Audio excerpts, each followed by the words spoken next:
வணக்கம். இலங்கை செய்திகளுடன் நான் ரோஷன். விரிவான செய்திகளுக்கு முன் தலைப்புச் செய்திகள். ஊழலற்ற அரசு நிர்வாகம் செயல்படுத்தப்பட்டுள்ளதால் தான் சர்வதேச நாடுகள் அனைத்தும் உதவிக்கரம் நீட்டியுள்ளதாக போக்குவரத்து மற்றும் நெடுஞ்சாலைகள் அபிவிருத்தி அமைச்சர் பிமல் ரத்நாயக்க தெரிவிப்பு. பேரிடரால் சேதமடைந்த வீடுகளுக்கான நிதி கணக்கீட்டில் யாழ்ப்பாண மாவட்டத்தில் ஊழல் இடம்பெற்றுள்ளதாக தெரிவித்துள்ள உதய கமன்பில. அழுத்கமா பகுதியில் சொகுசு வீடு ஒன்று வாடகைக்கு எடுத்து இணையத்தின் மூலம் பெருமளவான நிதி மோசடியில் ஈடுபட்டு 16 சீன சந்தேக நபர்கள் போலீசாரால் கைது. காணாமல் ஆக்கப்பட்ட லலித் குகன் தொடர்பான வழக்கில் சாட்சியம் அளிக்க முன்னாள் பாதுகாப்பு செயலாளர் யாழ்ப்பாணம் வருவதில் உள்ள அச்சுறுத்தல்கள் தொடர்பாக விளக்கம் கோரியுள்ள யாழ் நீதிமன்றம். தொடர்வது விரிவான செய்திகள். ஊழலற்ற அரச நிர்வாகம் செயல்படுத்தப்பட்டுள்ளதால் தான் சர்வதேச நாடுகள் அனைத்தும் ஜனாதிபதியை நம்பி உதவிக்கரம் நீட்டியுள்ளதாக போக்குவரத்து மற்றும் நெடுஞ்சாலைகள் அபிவிருத்தி அமைச்சர் விமல் ரத்நாயக்க தெரிவித்துள்ளார். நெருக்கடியான சூழ்நிலையில் முன்னாள் ஜனாதிபதி சந்திரிகா பண்டாநாயக்க குமாரதுங்க 25 கோடி ரூபாய் நன்கொடை வழங்கியதையும் அவர் பாராட்டினார். அவருக்கு நன்றி தெரிவித்த அவர் அவரது செயல் பலருக்கு முன்னுதாரணம் என்றும் குறிப்பிட்டுள்ளார். கேகாலை பகுதியில் சேதமடைந்த வீதிகள் மற்றும் பாலங்களின் புனரமைப்பு பணிகளை பார்வையிட்டதை தொடர்ந்து அவர் ஊடகங்களுக்கு கருத்து தெரிவித்த போது இதனை கூறினார். அவர் மேலும் தெரிவிக்கையில் அனர்த்தத்தில் ஏற்பட்ட அழிவிலிருந்து நாடு மீண்டு எழுவதற்கு அரசாங்கம் முழுமையான ஒத்துழைப்பு வழங்கும். பாதிக்கப்பட்ட அனைவருக்கும் தேவையான நிவாரணம் வழங்கப்படும். அதிகாரிகள் நெருக்கடியை புரிந்து கொண்டு அர்ப்பணிப்போடு செயற்படுகின்றார்கள். அவர் தொடர்ந்தும் இயற்கை அனர்த்தத்துடன் எதிர்க்கட்சிகளின் அரசியல் குற்றச்சாட்டுகளையும் நாம் எதிர்கொள்கின்றோம். நெருக்கடியான நேரத்தில் குறை காண்பதில் மட்டும் அவர்கள் ஈடுபட்டுள்ளார்கள். அரசாங்கத்திற்கு ஆதரவளிப்பதாக ஊடகங்களில் கூறினாலும் நடைமுறையில் எந்த ஒத்துழைப்பையும் வழங்கப்படவில்லை. மாறாக சிக்கல் உருவாக்கும் விதத்தில் செயற்படுகின்றார்கள். சில எதிர்க்கட்சி தலைவர்கள் அனர்த்த காலத்திலே கண்டி சென்று அரசு அதிகாரிகளுக்கு அச்சுறுத்தல் விடுத்துள்ளார்கள். இவ்வாறான செயல்களை அதிகாரிகள் கவனிக்க வேண்டியதில்லை. தங்களுக்கு வழங்கப்பட்ட பொறுப்புகளையும் கடமைகளையும் சிறந்த முறையில் நிறைவேற்ற வேண்டும் என்று அவர் அறிவுறுத்தினார். அவர் மேலும் வலியுறுத்துகையில் ஊழலற்ற நிர்வாகத்தின் காரணமாகவே உலக நாடுகள் ஜனாதிபதியை நம்பி உதவி வழங்குவதாகவும் சந்திரிகா குமாரதுங்க வழங்கி 25 கோடி ரூபாய் நன்கொடை மிக மதிப்பு மிக்கது என்றும் மக்களிடம் கிடைக்கும் ஒவ்வொரு ரூபாவும் மக்களுக்காக பயன்படுத்தப்படும் என்றும் குறிப்பிட்டார். நுவரெலியா மாவட்டத்தில் 611 வீதிகள் எந்த அரசு நிறுவனங்களின் பொறுப்பிலும் இல்லாதவை என்று ஜனாதிபதி தலைமையில் நடைபெற்ற பேரிடர் தொடர்பான மாவட்ட ஒருங்கிணைப்பு குழு கூட்டத்தில் தெரிய வந்துள்ளது. மாவட்டத்தில் 800க்கும் அதிகமான வீதிகள் வர்த்தமானிகளில் குறிப்பிடப்படாதவை, அதாவது அவை எந்த அரசு அமைப்புகளுக்கும் உட்படாததாக பதிவு செய்யப்படாத பாதைகளாகும். எனினும் இவை பல கிராமங்களின் தினசரி பயணத்திற்கு முக்கிய சாலைகளாக பயன்படுத்தப்பட்டு வருகிறது. இதில் 200 வீதிகள் தோட்ட நிறுவனங்களுக்கு சொந்தமானவை என்று அடையாளப்படுத்தப்படுகின்றது. ஆனால் இந்த பாதைகளை புனரமைக்கும் பொறுப்பை தோட்டங்கள் மேற்கொள்வதில்லை. சூறாவளியினால் ஏற்பட்ட கனமழையினால் சில வீதிகள் முழுமையாக காணாமல் போன நிலையில் உள்ளது. சில பகுதிகளில் மக்கள் இன்று கூட நகரங்களுக்கு கால்நடையாக செல்லக்கூடியதாக கடுமையான போக்குவரத்து சிரமங்களை எதிர்கொள்கின்றார்கள். கூட்டத்தின் போது நுவரெலியா மாவட்டத்தின் சாலை அமைப்பை மீட்டெடுப்பதற்கான திட்டங்கள், எழுந்துள்ள தொழில்நுட்பம் மற்றும் நிர்வாக பிரச்சனைகள் தொடர்பாகவும் ஆராயப்பட்டுள்ளது. இதனையடுத்து மக்களின் அத்தியாவசிய போக்குவரத்து தேவைகளை கருத்தில் கொண்டு சாலைகளை பழுது செய்ய மற்றும் புதுப்பிக்கும் பணிகளை விரைவாக முடிக்க வேண்டும் என்று ஜனாதிபதி வலியுறுத்தியுள்ளார். அதேவேளை இதுவரை இந்த வீதிகளை வீதி அபிவிருத்தி ஆணையம் அல்லது பிரதேச வீதி அபிவிருத்தி ஆணையம் எந்த அமைப்பும் பொறுப்பேற்க முன்வராத நிலைமையும் அதிகாரிகளால் கவனத்திற்கு கொண்டு வரப்பட்டது. இதற்கிடையில் குறிப்பிடப்பட்ட வீதிகளை ABC என்று வகைப்படுத்தி உரிய அரசு நிறுவனங்களுக்கு பொறுப்பளிக்க ஜனாதிபதி நடவடிக்கை எடுக்குமாறு ஆளுநருக்கு உத்தரவிட்டுள்ளார். தித்வா பேரிடரால் சேதமடைந்த வீடுகளுக்கான நிதி கணக்கீட்டில் யாழ்ப்பாண மாவட்டத்தில் ஊழல் இடம்பெற்றுள்ளதாக பிவித்துருஹெல உரிமைய கட்சியின் தலைவர் உதய கம்மன்பில குறிப்பிட்டார். அந்த கட்சியின் தலைமையகத்தில் நடைபெற்ற விசேட செய்தியாளர் சந்திப்பின் போது அவர் இந்த குற்றச்சாட்டை முன்வைத்துள்ளார்.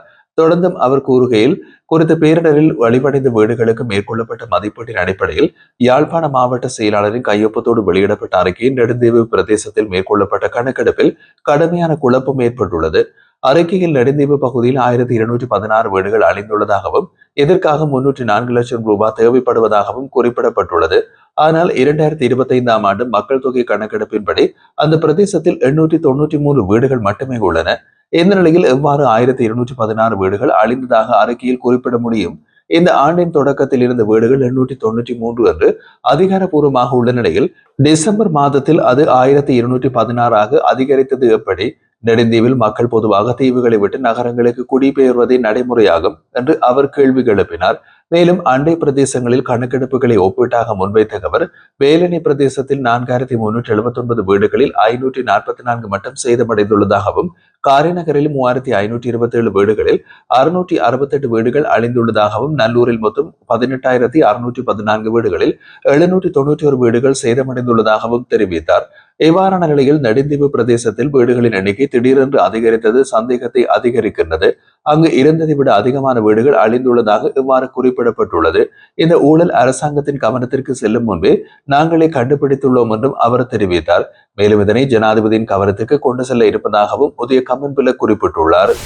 அழுத்கம பகுதியில் சொகுசு வீடு ஒன்றை வாடகைக்கு எடுத்து இணையத்தின் மூலம் பெருமளவான நிதி மோசடிகளில் ஈடுபட்ட 16 சீன சந்தேக நபர்களை போலீசார் கைது செய்துள்ளனர்.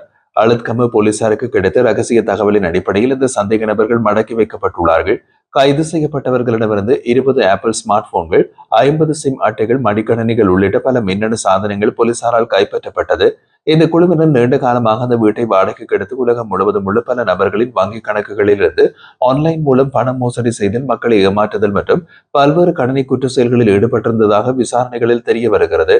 கைது செய்யப்பட்ட 16 சீன குடியினர் மேலதிக விசாரணைகளுக்காக குற்றப்புலனாய்வு துறைக்கு ஒப்படைக்கப்பட உள்ளார்கள். மேல்மாகாண பொறுப்பில் உள்ள மூத்த போலீஸ் அதிகாரி சஜீவ மேதபக்கவின் அறிவுறுத்தலின் பேரில் அழுத்கம போலீசார் இணைந்து விசாரணைகளை முன்னெடுத்து வருகின்றனர்.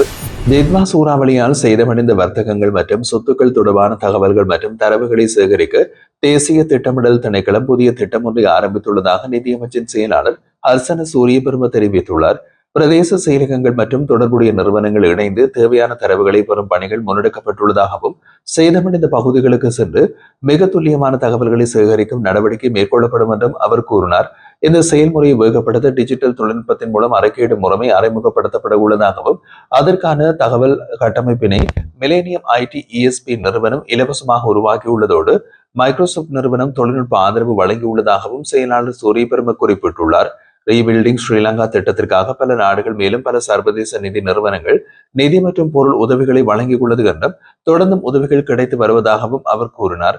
வெளிநாட்டு வளங்கள் திணைக்களம் வழங்கிய தகவல்களின்படி ஆஸ்திரேலியா, நியூசிலாந்து, இங்கிலாந்து, மாலத்தீவு, அமெரிக்கா, நேபாளம், சுவிட்சர்லாந்து, கனடா, அயர்லாந்து, கொரியா ஆகிய நாடுகளுக்கும் உலக வங்கி, சர்வதேச நாணய நிதியம், ஆசிய அபிவிருத்தி வங்கி போன்ற சர்வதேச அமைப்புகளும் நிதி வழங்குவதற்கு ஒப்புக்கொண்டுள்ளன.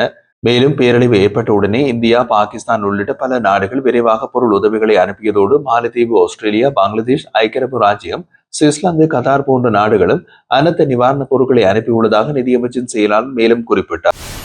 யாழ்ப்பாணத்தில் காணாமல் ஆக்கப்பட்ட லலித் மற்றும் குகன் தொடர்பான வழக்கில் சாட்சியம் அளிக்க முன்னாள் பாதுகாப்பு செயலாளர் யாழ்ப்பாணம் வருவதில் உள்ள அச்சுறுத்தல்கள் பற்றிய நியாயமான காரணங்களை சத்திய கடிதமாக சமர்ப்பிக்குமாறு யாழ்ப்பாணம் நீதவான் நீதிமன்றம் உத்தரவிட்டுள்ளது. 2011ஆம் ஆண்டு டிசம்பர் 10ஆம் தேதி மனித உரிமைகள் தினத்தில் யாழ்ப்பாணத்தில் நடைபெறுகிறது காணாமல் ஆக்கப்பட்டோரின் உறவினர்களின் போராட்டத்தை ஒழுங்கமைப்பதில் ஈடுபட்டிருந்த லலித்குமார் வீரராஜ் மற்றும் குகன் முருகானந்தன் ஆகியோர் ஆவரங்கால் பகுதியில் காணாமல் போனனர். இதனைத் தொடர்ந்து இருவரின் உறவினர்கள் 2012ஆம் ஆண்டில் கொழும்பு மேன்முறையீட்டு நீதிமன்றத்தில் ஆள்கொணர்வு மனு தாக்கல் செய்திருந்தார்கள். இந்த மனுவில் விசாரணை முன்னெடுக்கப்பட்ட போது சம்பவத்துடன் தொடர்புடைய சாட்சிகளை விசாரணை செய்து அறிக்கை சமர்ப்பிக்குமாறு மேன்முறையீட்டு நீதிமன்றம் யாழ்ப்பாண நீதிவான் நீதிமன்றத்திற்கு உத்தரவிட்டது. அதன் அடிப்படையில் 2012ஆம் ஆண்டு செப்டம்பர் 19ஆம் தேதி விசாரணைகள் ஆரம்பமானது. பின்னர் 2017ஆம் ஆண்டில் மனுவின் சாட்சியாளர் பட்டியலில் முன்னாள் பாதுகாப்பு செயலாளர் கோட்டாபய ராஜபக்சவின் பெயர் இணைக்கப்பட்டது. தொடர்ந்து நடைபெற்ற விசாரணைகளில் அவர் மன்றில் தோன்றி சாட்சியம் அளிக்கும்படியும் நீதிமன்றம் உத்தரவிட்டது.